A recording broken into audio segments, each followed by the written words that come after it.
2021 से भारत में एक नाम आप खबरों में सुनते आ रहे होंगे। वो नाम है सैटकॉम।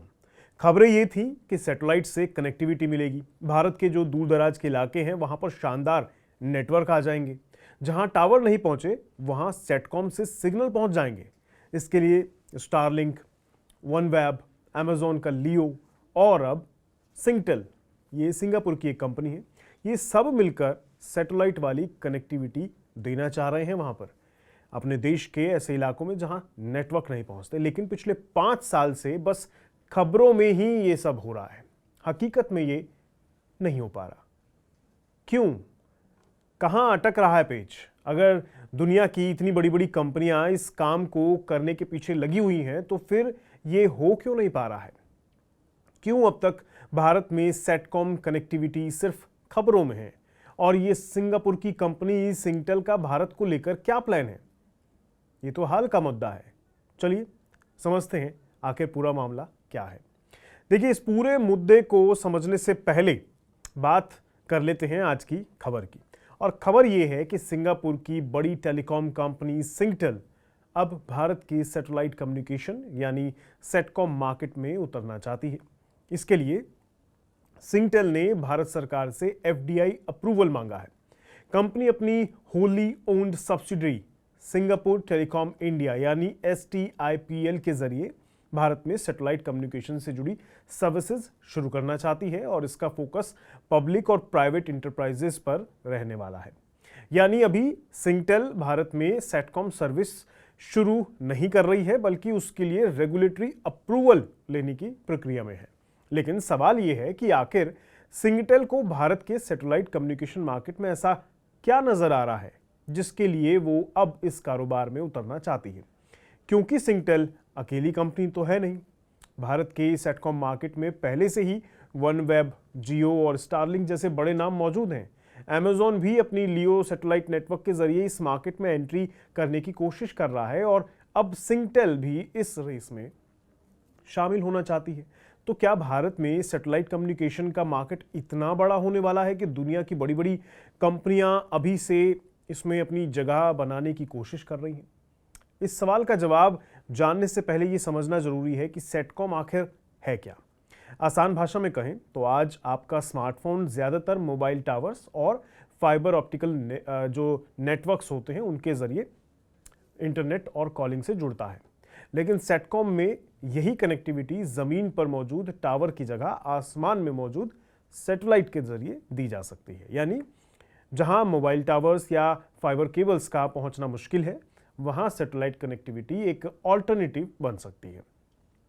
और भविष्य में अगर डायरेक्ट टू डिवाइस टेक्नोलॉजी बड़े स्केल पर सफल होती है तो कंपैटिबल स्मार्टफोन्स सीधे सैटेलाइट से भी कनेक्ट हो सकते हैं।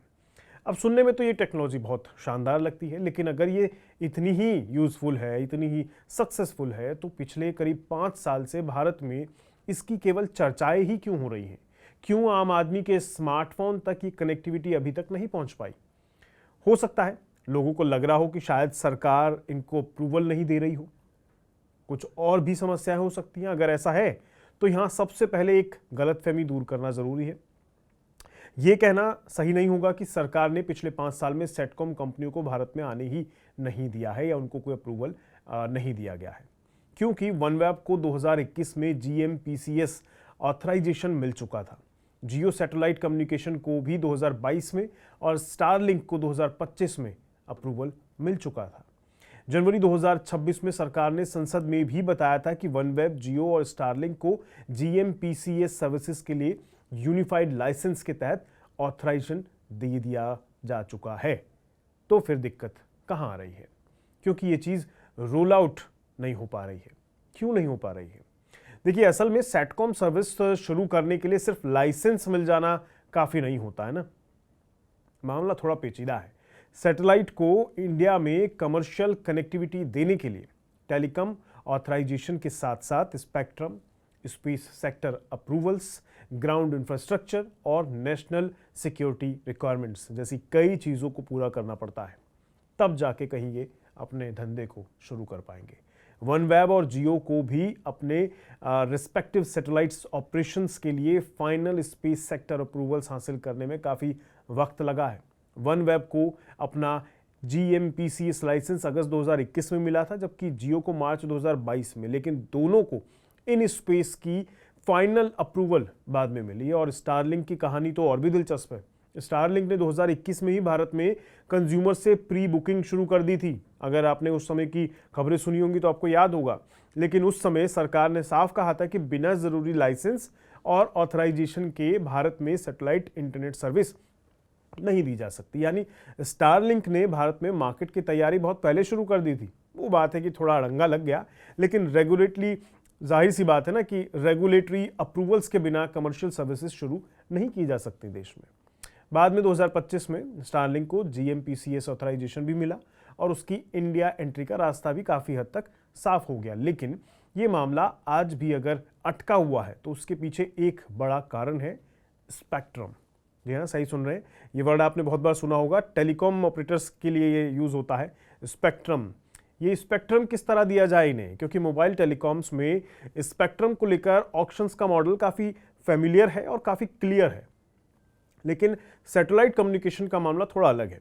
एक सैटेलाइट बहुत बड़े ज्योग्राफिकल एरिया को कवर कर सकता है और अलग अलग सैटेलाइट ऑपरेटर्स के नेटवर्क को कोऑर्डिनेट इसमें करना पड़ता है। इसलिए सैटेलाइट कंपनीज एडमिनिस्ट्रेटिव एलोकेशन की तरफ थी, उनको उस तरीके से काम करना था, जबकि ट्रेडिशनल टेलीकॉम इंडस्ट्रीज की चिंता ये थी कि भाई सैटेलाइट ऑपरेटर्स को स्पेक्ट्रम और प्राइसिंग में ऐसा फायदा ना मिल जाए जिससे टेलीकॉम कंपनीज के लिए कंपटीशन अनइक्वल हो जाए। यही वजह है कि स्पेक्ट्रम एलोकेशन, प्राइसिंग और यूजेस कंडीशंस पर रेगुलेटरी प्रोसेस काफ़ी इंपॉर्टेंट बन गया है और ये मामला आज भी पूरी तरह से ख़त्म नहीं हुआ है। यानी इसी की वजह से थोड़ा जो अटका हुआ है, इतने मामले सिर्फ चर्चाओं में चल रहे हैं, इसकी वजह से ही ये मामला अटका हुआ हो सकता है। 2026 में भी सैटेलाइट कम्युनिकेशन नेटवर्क अथॉराइजेशन और स्पेक्ट्रम असाइनमेंट के फ्रेमवर्क को लेकर रेगुलेटरी डिस्कशंस चल रहे हैं। यानी भारत में सवाल अब ये नहीं है कि सेटकॉम को आने देना है या नहीं, सवाल ये है कि सेटकॉम को किस फ्रेमवर्क के तहत, किस स्पेक्ट्रम पर, किस कीमत पर और किन सिक्योरिटी कंडीशंस के साथ चलाने दिया जाए। क्योंकि सरकार के सामने सिर्फ कमर्शियल सवाल नहीं है ना। अगर कोई फॉरेन सैटेलाइट ऑपरेटर भारत के लाखों या करोड़ों यूजर्स को कनेक्टिविटी देने लगे तो सरकार को यह भी तो देखना होगा कि उसका नेटवर्क भारत में कैसे ऑपरेट करेगा, उसका डेटा और इंफ्रास्ट्रक्चर किस तरह सिक्योर रहेगा, सिक्योरिटी एजेंसीज को ज़रूरत पड़ने पर एक्सेस कैसे मिलेगा और नेशनल सिक्योरिटी की स्थिति में नेटवर्क को कैसे रेगुलेट किया जा सकेगा। इसी वजह से सेटकॉम वाला मामला थोड़ा पेचीदा नज़र आता है और मामला थोड़ा सा अटका अटका सा भी दिखाई देता है। इसमें टेलीकॉम, स्पेस, स्पेक्ट्रम और नेशनल सिक्योरिटी चारों एक साथ जुड़े हुए हैं, इसीलिए मामला अभी भी अधभर में लटका हुआ है। लेकिन हो सकता है गाय बगाए, ऐसा नहीं है कि बिल्कुल लटका रहेगा, क्लियर भी होगा, बट थोड़ा समय लगता है। अब आते हैं सिंगटेल के प्लान पर, क्योंकि खबर इसके थ्रू आई है, ये नया मामला है, ये एंट्री करने पर विचार कर रहे हैं। तो क्या है सिंगटेल? सिंगापुर की एक बड़ी टेलीकॉम कंपनी है, जैसा मैंने शुरू में बताया, और भारत में इसका रिश्ता कोई नया नहीं है। ये पहली बार एंट्री करने की कोशिश नहीं कर रही है, थोड़ा पुराना है।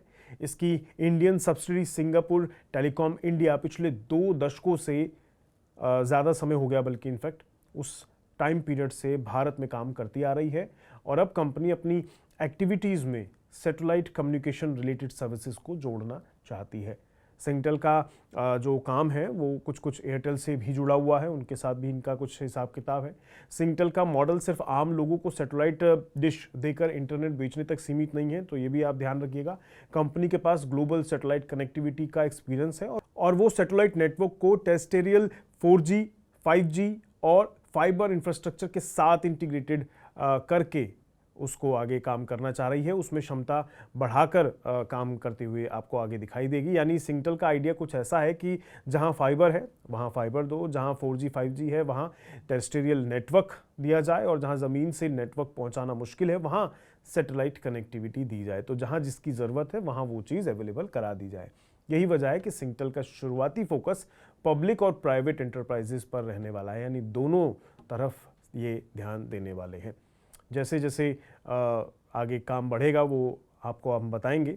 लेकिन remote infrastructure, government organisation, mining, oil and gas और ऐसी बिजनेसेस जहां रिलायबल कनेक्टिविटी बेहद ज़रूरी होती है, वहाँ ये ज़्यादा फोकस करके अपने कारोबार को बढ़ाने की कोशिश करेंगे। लेकिन अब सबसे बड़ा सवाल यही है कि अगर सिंगटेल, स्टारलिंक, वनवेब, जियो और अमेजोन जैसी कंपनियां इस मार्केट में आने के लिए इतनी मेहनत कर रही हैं, तो आखिर भारत के सेटकॉम मार्केट में ऐसा है क्या? क्या ये सिर्फ दूर दराज के गांवों में इंटरनेट पहुंचाने तक का कारोबार है, या आने वाले समय में ये टेलीकॉम इंडस्ट्री का अगला बड़ा बिजनेस भी बन सकता है? और क्या भविष्य में आपका स्मार्टफोन खुद तय कर सकेगा कि उसे मोबाइल टावर से कनेक्ट होना है या फिर सैटेलाइट से?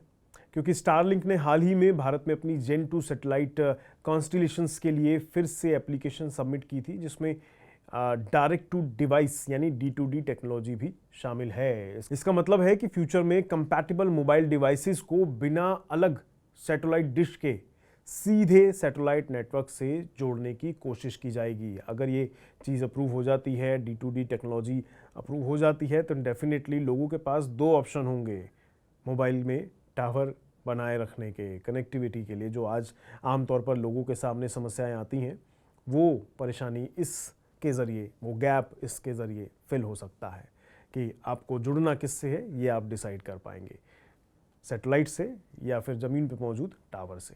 खैर, अब आपको एक और चीज़ बता दूं, शायद आपको नहीं मालूम हो कि एक इंडस्ट्री एस्टीमेट के मुताबिक भारत का ओवरऑल सैटेलाइट कम्युनिकेशन मार्केट 2025 में करीब $3.79 बिलियन का था, और 2033 में संभावना है कि इसका जो आकार है कारोबार का, वो $8.13 बिलियन तक पहुंच सकता है। CAGR करीब 10.2% बताया जा रहा है।